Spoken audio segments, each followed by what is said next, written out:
में था, CEO diagnostic company में था जी। तो मैंने ये देखा कि गवर्नमेंट सेक्टर में फुटफॉल बहुत है कि कुछ नॉन कोर सर्विसेज की वजह से गवर्नमेंट सेक्टर सक्सेसफुल नहीं हो पा रहा है।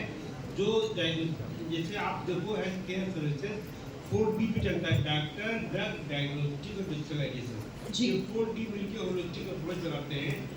जैसे कि हमारे माननीय मंत्री जी ने भी कहा कि डायग्नोस्टिक पे, प्रिवेंटिव हेल्थ केयर पे हम लोग जो है बहुत ज़्यादा काम कर रहे हैं। आरोग्य मंदिर पे हम लोग इतने टेस्ट दे रहे हैं और PSC पे 66 टेस्ट दे रहे हैं। 14 टेस्ट आरोग्य मंदिर पे, 66 टेस्ट PSC पे और CHC पे 97 टेस्ट और सब डिस्ट्रिक्ट कार्ड पे 111 टेस्ट, डिस्ट्रिक्ट कार्ड पे 134 टेस्ट। इन टेस्टों की इतनी लंबी लिस्ट पूरी करनी है। तो ये डायग्नोस्टिक टेस्ट अगर हो जाते हैं, लोगों को मालूम पड़ जाता है कि क्या बीमारी है, तो उसमें फर्स्ट स्टेज में जैसे नॉन कम्युनिकेबल डिजीज है, डायबिटिक है और किडनी है, BP है, तो ये सब चीज़ों से होने से गाँव में ही उससे नज़दीक उसको ट्रीटमेंट मिल जाएगा। आज लोगों को टर्शरी केयर पे नहीं आना पड़ेगा। इसमें ये तो डायग्नोस्टिक की इम्पोर्टेंस हो गई। उसके अलावा जो डिजिटलाइजेशन की इम्पोर्टेंस बहुत इसलिए है कि आप टेस्ट तो कर लेते हो, टेस्ट करने के बाद पहले क्या था कि कागज पे रिपोर्ट मोहर लगा के मैनुअली मिलती थी जिला अस्पतालों पे, CHC PSC पे। तो आज जब कोविड आया तो कोविड में आपने डिजिटलाइजेशन की पावर देखी। एक एक आदमी का आधार कार्ड लेके उसकी वैक्सीनेशन करके उन्होंने एक एक आदमी की टेस्टेबिलिटी करी जो थी। कोविड पूरा डिपेंडेंट था डायग्नोस्टिक पे। कोविड का कोई ट्रीटमेंट नहीं था, ना कोई मालूम था क्या दवाई देनी है क्या नहीं देनी है, सारा कुछ डिपेंडेंट डायग्नोस्टिक पे था। बेस्ड अपॉन मेडिकल एविडेंसेस, जो भी डायग्नोस्टिक से एविडेंसेस आते थे उसी से उसका इलाज होता था। और कोविड रुकने का एक ही तरीका था, 3T, टेस्ट करो, उसको जो है ट्रेस करो, फिर ट्रीट करो। टेस्ट करने के बाद भी जो ट्रेसेबिलिटी थी वो डिजिटलाइजेशन से बनती थी। ICMR का इतना जबरदस्त पोर्टल था डिजिटलाइजेशन का, गवर्नमेंट ऑफ इंडिया का। एक एक आदमी की जो कोविड रिपोर्ट जाती थी वो डिजिटल प्लेटफॉर्म पे लोड होती थी और जो वैक्सीनेशन होती थी, किस आदमी का वैक्सीनेशन हुआ है, किसका नहीं हुआ है, डबल वैक्सीनेशन ना हो पाए, तो उसका उस टाइम डिजिटलाइजेशन की पावर समझ में आई। तो डिजिटलाइजेशन से पूरा हिंदुस्तान ट्रेस हो गया। आप कह सकते हो कि एक पॉइंट पे आगे रुक गया डिजिटलाइजेशन से, मतलब उसने सारे लोगों को ट्रेस कर लिया। तो डायग्नोस्टिक में भी जब तक आप ट्रेसेबिलिटी, जैसे कि कोविड में ट्रेसेबिलिटी रखी, आपने एक एक पेशेंट को ट्रेस किया, उसको ट्रीट किया, वैसे ही गवर्नमेंट ऑफ इंडिया का विजन है। हम लोग ये कहते हैं कि जो है जो भी पेशेंट डायग्नोस हो उसको डायग्नोस होने के बाद कोविड की तरह से उसको ट्रेस किया जाए, ट्रेस करके उसको ट्रीट किया जाए, जिससे कि हमारा जो भारत है इसको हम लोग स्वस्थ भारत बनाना चाहते हैं और हम लोग डेवलप करना चाहते हैं। बिना स्वस्थ भारत के स्वस्थ भारत नहीं बन सकता। जी डॉक्टर बसंत, आयुर्वेद को लेकर के लोगों के जहन में जो एक मिथ था या फिर ऐसा लगता था कि Ayurveda definitely it works but it takes time, आपको क्या लगता है कि एलोपैथी और आयुर्वेद को क्या मिक्सअप करना चाहिए? मेरा ऐसा मानना है आयुर्वेदिक और एलोपैथिक को मिक्स करना चाहिए। जैसे डॉक्टर सरीन आज आए हुए थे, उनको तो द फादर ऑफ लीवर ही बोला जाएगा, आज टीचर्स डे भी है। आयुर्वेदिक में बहुत सारी जगह, जैसे मैं बात करूं लीवर के ऊपर, एक ली52 ब्रांड आता है जो सब लोग जानते हैं, उसका कहीं ना कहीं एलोपैथिक मेडिसिन के साथ इफेक्ट आता है। एक एम्लिक्योर DS इसी तरीके का एमिल कंपनी का। तो लीवर पर बहुत सारी जड़ी बूटी जो आयुर्वेदिक की हैं, यदि वो एलोपैथिक के साथ दी जाएं तो बहुत अच्छा इफेक्ट उनका आता है। तो मेरा ये मानना है कि एलोपैथिक के साथ धीरे धीरे कुछ कुछ आयुर्वेदिक को एड ऑन करके हमें ट्रीट करना चाहिए। उससे जो ट्रीटमेंट की एफिकेसी है, ट्रीटमेंट पेशेंट को जल्दी आराम करेगा। तो कहीं ना कहीं मुझे ऐसा लगता है कि एलोपैथिक और आयुर्वेदिक को कंबाइन करके एक प्रिस्क्रिप्शन बनाना चाहिए जो पेशेंट को कहीं ना कहीं हेल्प करे। डॉक्टर अर्पित जैन, क्योंकि होम्योपैथी जो है उसके लिए भी लोगों ने लोगों के अंदर उसका जो डिस्ट्रीब्यूशन है वो बहुत डिफरेंटली हुआ है। तो स्वस्थ भारत मिशन में मॉडर्न होम्योपैथी की क्या जगह बनती हुई आपको नजर आ रही है? क्या आपको लगता है कि गेम चेंजर होम्योपैथी साबित हुआ? जिस तरीके का मिशन है स्वस्थ भारत 2014 का जो रोड मैप हम तैयार कर रहे हैं, तो निश्चित रूप से उसमें होम्योपैथी का एक बहुत बड़ा रोल हो सकता है।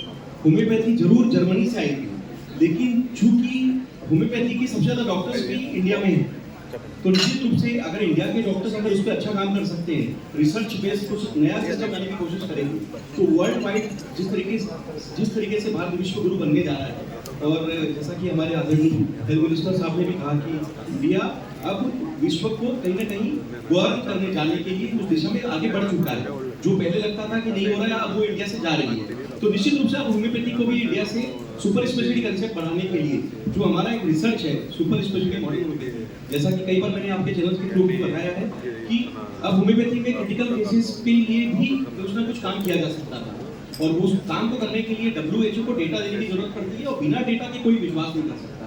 तो जब इंडिया से कोई डेटा जाएगा तो निश्चित रूप से इससे भारत का भी नाम जाएगा, और अगर होम्योपैथी की फील्ड से जाएगा तो वो भी एक नए तरीके से रिसर्च बेस्ड सिस्टम से ही डेवलप हो सकता है। तो कुछ अलग करने की जरूरत थी, जो लिखा नहीं है उसमें कुछ अलग करके आप कुछ नया रिसर्च ला सकते थे। तो इस सिस्टम को हमने जोड़ा है इंडिया से। ये काम शायद मुझे आप लोगों के आशीर्वाद से, सौभाग्य से, मेरे परिवार की प्रेरणा से, आज चूंकि शिक्षक दिवस है, मैं अपने परिवार की प्रेरणा इसलिए बोलूंगा कि 19 एलोपैथिक डॉक्टर्स हैं मेरे घर में, तो निश्चित रूप से उनकी प्रेरणा, वो भी मेरे लिए शिक्षक हैं।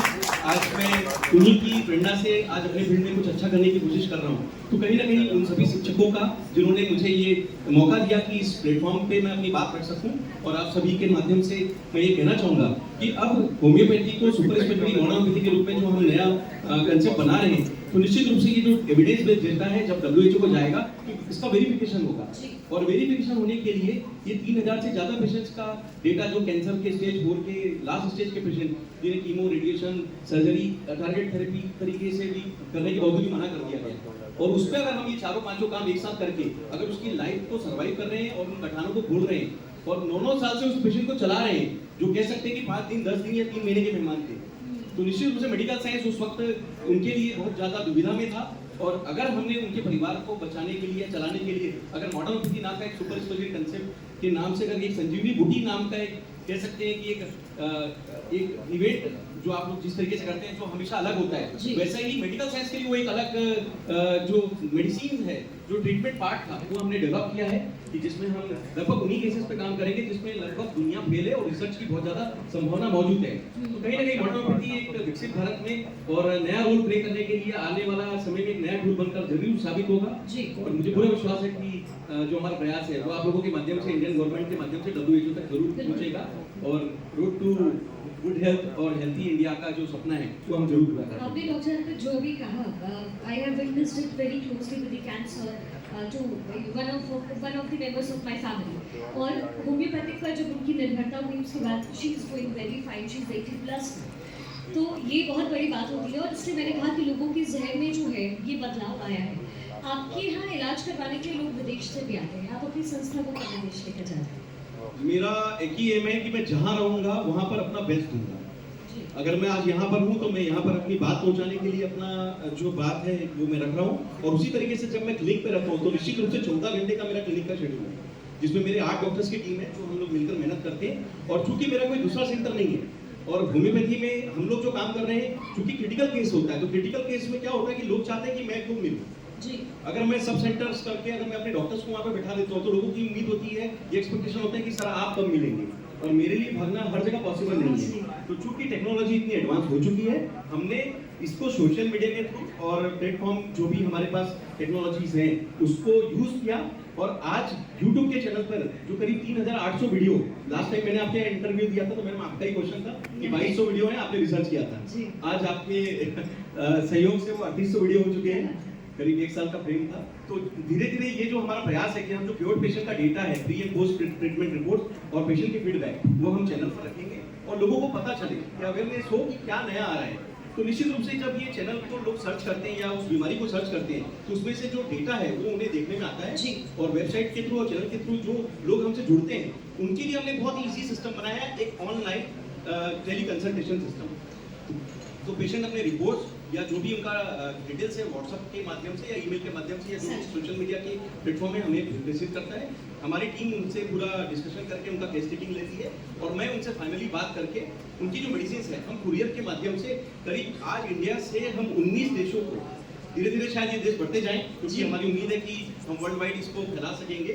तो जिस जर्मनी में इस ट्रीटमेंट का आजाद हुआ था होम्योपैथी, आज हमारी जो मेहनत है और आप लोगों का सहयोग है कि हम होम्योपैथी को सुपर स्पेशलिटी मॉडर्न होम्योपैथी की दवाइयों से जो नाम दे रहे हैं उसके माध्यम से हम जर्मनी को भी ट्रीटमेंट का जो पार्ट है वो हम डिलीवर कर पाए। ये बहुत ही बेहतरीन, तो ये एक नया कंसेप्ट है। ये एक नया वर्ल्ड वाइड concept। भले हम कहीं ना भागे, लेकिन हम अपनी सेवाओं पे क्वालिटी में कोई कॉम्प्रोमाइज ना करें। मेरी अवेलेबिलिटी जो है वो सुनिश्चित रहे। तो एक ही जगह रहकर इंदौर चूंकि सेंट्रल इंडिया है, कनेक्टिविटी के हिसाब से बेस्ट पार्ट है। जो लोग आना चाहते हैं पूरे देश भर के पेशेंट हमसे मिलते हैं और जो नहीं आ पाते उनके लिए बहुत इजी सिस्टम, ऑनलाइन कंसल्टेशन लीजिए और घर बैठे आपकी दवाई मिलेगी। और जो भी रिव्यू है, फॉलोअप है, हमें शेयर करते रहें। जो भी फर्दर फॉलोअप रहेंगे हम उसमें आगे के जो चेंजेस हैं दे पाएंगे। बहुत इजी सिस्टम में हम इसे मैनेज कर पा रहे हैं और एक टीम वर्क के साथ उसको करना आसान हो जाए। क्या बात है, और टीम वर्क ही जो है आगे काम पे आते हैं। डॉक्टर बसंत, जेनेटिक इंजीनियरिंग की बात आजकल बहुत ज़्यादा होती है। पहले कहते थे कि माँ बाप को अगर कोई बीमारी है तो बच्चों में आ जाता है। क्या ऐसा लगता है कि जेनेटिक इंजीनियरिंग से वो जो बीमारियाँ हैं जो डीएनए के जरिए कैरी फॉरवर्ड हो जाती है वो ठीक हो सकती है? हाँ, मैं मानता हूँ कि जेनेटिक इंजीनियरिंग के थ्रू ये सब चीज़ें ठीक हो सकती हैं, बशर्ते उस पर ध्यान रखा जाए कि उसके साइड इफेक्ट, सिक्योरिटीज और केयर, ये बहुत इंपॉर्टेंट पॉइंट्स हैं जो उसमें कंसिडर किए जाने चाहिए। लेकिन मेरा मानना है यदि हम इसको अडॉप्ट करें तो कहीं ना कहीं हम आने वाले टाइम में कमिंग फ्यूचर में जैसा हम 2047 के लिए प्लान करते हैं उसमें इस चीज़ का फायदा मिलेगा। क्या टेलीमेडिसिन जो है वो भविष्य में चिकित्सा सेवाओं में का एक मुख्य फोकस बन पाएगा कभी?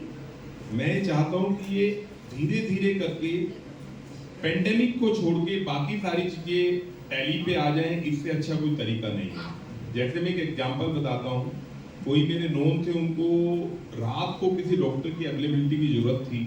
उन्होंने अपोलो का बड़ा अच्छा प्लेटफॉर्म है, इस तरह सब कॉर्पोरेट्स ने बनाया है, उनको तुरंत की तुरंत टेली कंसल्टेशन मिली, उन्हें एडमिशन की जरूरत भी नहीं पड़ी और उनका कंसल्टेशन हो गया पूरा, उनको आराम भी मिल गया।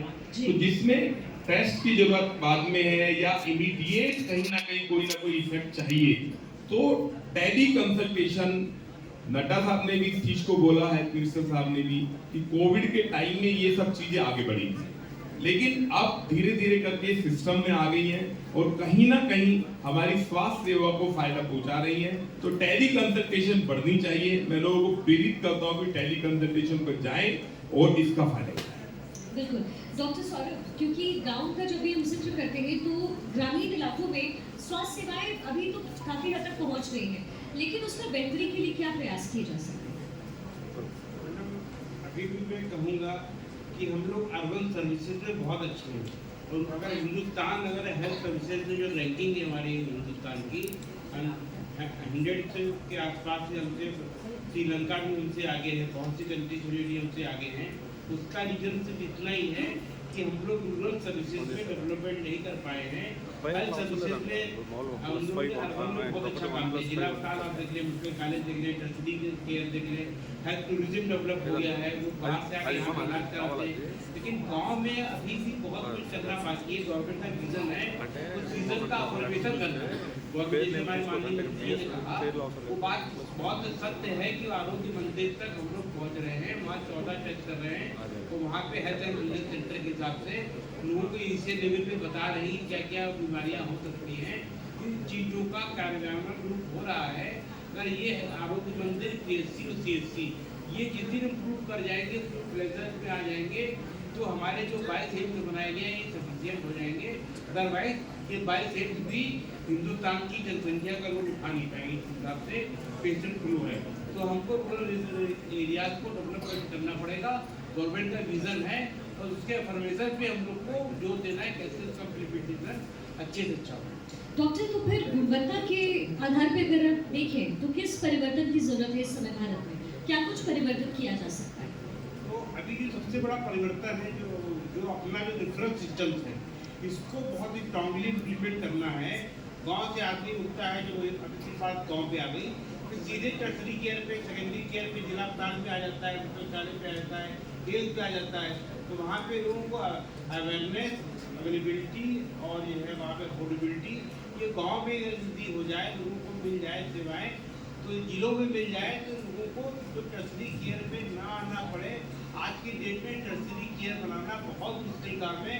आप देखो 6 ईंट से 22 ईंट बनाने में कितना सफर तय करना पड़ा जी। यदि आप देखो किसी भी स्टेट में एम्स के अलावा कोई भी नया टर्शरी केयर नहीं खुला है। टर्शरी केयर खोलना और उसको चलाना अपने आप में हरप्लस टास्क होता है। एक कंसल्ट के अलावा डॉक्टर और इंफ्रास्ट्रक्चर जो भी चीज़ें लगती हैं वो इसमें नॉट ए इजी जॉब। तो वो अगर हम चाहते हैं तो उसको अच्छा करना, तो प्रिवेंटिव हेल्थ केयर में और रूरल सेक्टर में उन सबको ध्यान देना चाहिए। जी डॉक्टर बसंत, आर्टिफिशियल इंटेलिजेंस का जिक्र बहुत ज़्यादा होता है अब तो पूरे क्षेत्र में। नोट लिखना है, नोट लिखने से लेकर के तमाम चीज़ें जो है वो एआई कर रहा है। आपको क्या लगता है कि स्वास्थ्य के क्षेत्र में भी कुछ बड़ी क्रांति एआई के जरिए आ सकता है? बिल्कुल, मैं ये बताना चाहूँगा कि आर्टिफिशियल इंटेलिजेंस आने वाले टाइम में हेल्थ के ऊपर बहुत बड़ा कंट्रीब्यूशन देगी। जैसे हम सिस्टर के बारे में बात करें, पैरामेडिक्स के बारे में बात करें, तो आर्टिफिशियल इंटेलिजेंस का रोल बहुत अहम हो जाएगा। यदि आप डे टू डे लाइफ में भी देखें तो आजकल आर्टिफिशियल इंटेलिजेंस का बहुत बड़ा एआई का रोल हो गया। आने वाला टाइम स्वास्थ्य में भी एआई का बहुत बड़ा रोल होगा। जैसे जैसे चीजें बढ़ती जाएंगी, हमारा विजन बढ़ता जाएगा, एआई का रोल बढ़ता जाएगा। बिल्कुल। डॉक्टर अर्पित, होम्योपैथी को आपने एक एडवांस रूप दिया है, ये आपने कैसे किया? ये मेरे परिवार की प्रेरणा थी और जो मैंने पढ़ा था मैं उससे कभी भी सेटिस्फेक्शन नहीं रख पाया, क्योंकि मुझे ऐसा लगता था कि ऐसा तो हो नहीं सकता कि किसी दुनिया में अगर कोई बीमारी है तो इलाज ना होना चाहिए। तो ये दिल में एक वो था कि जो भी सिस्टम से हम काम करें उसको बहुत मन से करें और उसमें कुछ नया करें, क्योंकि जो लिखा नहीं है वही हमें कुछ करना था। इसके लिए रिसर्च सिस्टम बहुत ईजी होता है। एलोपैथी में क्लिनिकल ट्रायल्स होते हैं, मुझे क्लिनिकल रिसर्च का भी बहुत अच्छा खासा अनुभव है। एलोपैथिक्स में कुछ हॉस्पिटल्स में मैं जुड़ा हुआ था, तो उसमें भी मुझे उसका अनुभव प्राप्त हुआ। मैं खुद हॉस्पिटल में 9 साल खुद मैंने ड्यूटीज़ की है, ताकि मैं समझ सकूं कि कहाँ पर हमारा मेडिकल साइंस किसी भी अवस्था में किसी पेशेंट्स के लिए हो सकता है कि हेल्पलेस अवस्था में आ जाए। तो उस स्थिति को समझने के बाद जब मुझे लगा कि मेरे पास एक सेफ सिस्टम है, सेफ सिस्टम मतलब होम्योपैथी, क्योंकि होम्योपैथी में केमिकल ड्रग्स का ना होने के कारण होम्योपैथी सभी को पता है, आम जो भावना है होम्योपैथी के बारे में कि सेफ सिस्टम है पर स्लो सिस्टम है। तो उसको हमको चेंज करना था, तो स्लो को हमको फास्ट करने के लिए थोड़ा डोज बढ़ाने की जरूरत थी। दिखा नहीं था तो मैंने प्रयास किया और उससे मुझे सफलता मिली और पेशेंट ने मुझे सब कुछ सिखाया कि सर हम कितनी जल्दी ठीक होंगे, सर इस बीमारी का इलाज हो सकता है, सर ये और जल्दी हो रहा है तो क्या और जल्दी हो सकता है, या सर सबने मना कर दिया है तो आप कुछ अलग कर सकते हैं या कुछ अलग करेंगे। तो इस तरीके के जो पेशेंट्स हमसे जो पूछते हैं, अगर मैं उस पेशेंट की जगह मैं खुद अपने आप को देखूं तो शायद मुझे उसका आंसर मिलना चाहिए। तो ये मेरे परिवार ने सिखाया कि जो करो उसको बेस्ट करो और उसमें आप ये सोचो कि आप ही उसके लिए सब कुछ है, क्योंकि आपने ईश्वर ने आपको मौका दिया है उस सीट पर बैठने के लिए जिसके लिए वो अपनी जान लेकर आपके पास आएगा। तो मेरा पूरा प्रयास था कि होम्योपैथी को हम चेंज करेंगे और वही रिसर्च कहीं ना कहीं सुपर स्पेशलिटी मॉडर्न होम्योपैथी के नाम से आज जो इस्टेब्लिश हुआ है, मेरी 20 साल की मेहनत है। 3000 पेज का डेटा हम इसीलिए आज शेयर कर पा रहे हैं और दावे के साथ या एक तरीके से गर्व के साथ इंडिया से इस नए प्लेटफॉर्म का जो आपके माध्यम से हम बार बार हम आगाज कर रहे हैं। तो मुझे उम्मीद है कि इससे भविष्य में होम्योपैथी को सुपर स्पेशलिटी मॉडर्न होम्योपैथी के नाम से इंडिया से एक नई पहचान मिल पाएगी। और बिल्कुल, और इसलिए कहते हैं कि इंसान जो है वो कुछ अलग पाने की चाह रखता है लेकिन कुछ अलग करना नहीं चाहता है, और कुछ अलग पाने के लिए कुछ अलग करना बहुत ज़रूरी होता है। बहुत बहुत शुक्रिया डॉक्टर साहब का इस मंच पर अपने भाव को साझा करने के लिए। Thank you so much. और तालियों के साथ जिस तरीके से स्वास्थ्य के क्षेत्र में बात रखी गई है, हम सबको ध्यान में यही रखना है कि हेल्थ इज वेल्थ। अगर हेल्थ है तो फिर हमारे पास सब कुछ है। बहुत बहुत शुक्रिया। Thank you so much. बहुत बहुत धन्यवाद आप तीनों का हमारे साथ ये मंच साझा करने के लिए, बहुत बहुत शुक्रिया। और हमने तमाम सवालों का जवाब तलाशने की कोशिश की जो कि आप लोगों के जहन में हो। अब आगे बढ़ते हुए हमारा जो अगला सत्र है